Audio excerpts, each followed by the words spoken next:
He had just begun a short analysis of the subject when Ramu, sitting 3 benches down the gallery, shouted to him, "Shall we go out for a moment till Brown comes in?"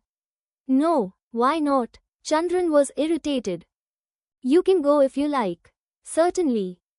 And you can just stay there and mope," said Ramu, and walked down the gallery. Chandran felt relieved at his exit, and was settling down to further meditation on historians when somebody asked him to lend his notes of the lecture in the previous hour. Somebody else wanted something else. It went on like that till Professor Brown, principal of the college, entered the class with a pile of books under his arm. This was an important hour. Greek drama Chandran had once again to switch his mind off the debate.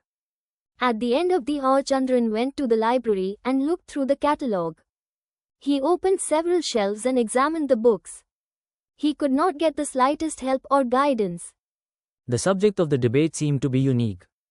There was any quantity of literature in support of history, but not one on the extermination of historians. He went home at 3. He had still 2 hours before the debate. He said to his mother, "I am speaking in a debate this evening. I am now going to my room to prepare. Nobody must knock on my door or shout near my window." He came out of his room at 4:30, ran up and down the hall, banged his fists on the bathroom door, splashed cold water on his head, and ran back to his room. He combed and brushed his hair, put on his chocolate-colored tweed coat, which was reserved for special occasions, and hurried out of the house. Nitesan, the secretary, who was waiting with a perspiring face on the union veranda, led Chandran into the hall and pushed him into his seat, the first of the 4 cushioned chairs arranged below the platform for the mere debaters.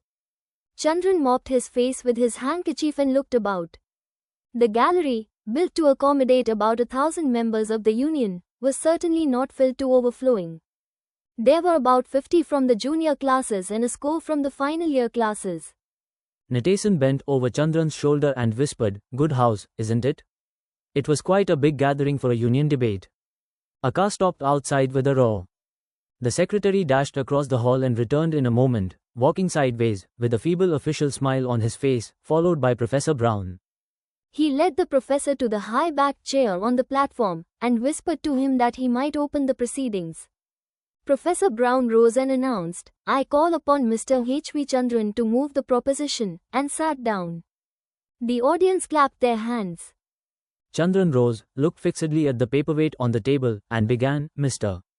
Speaker, I am certain that this House, so well known for its sanity and common sense, is going to back me solidly when I say that historians should be slaughtered first.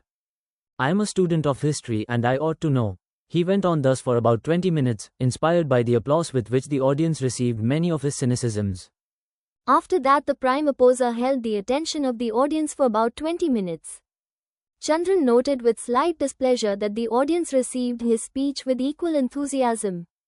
And then the seconders of the prime speakers droned on for about 10 minutes, each almost repeating what their principals had said.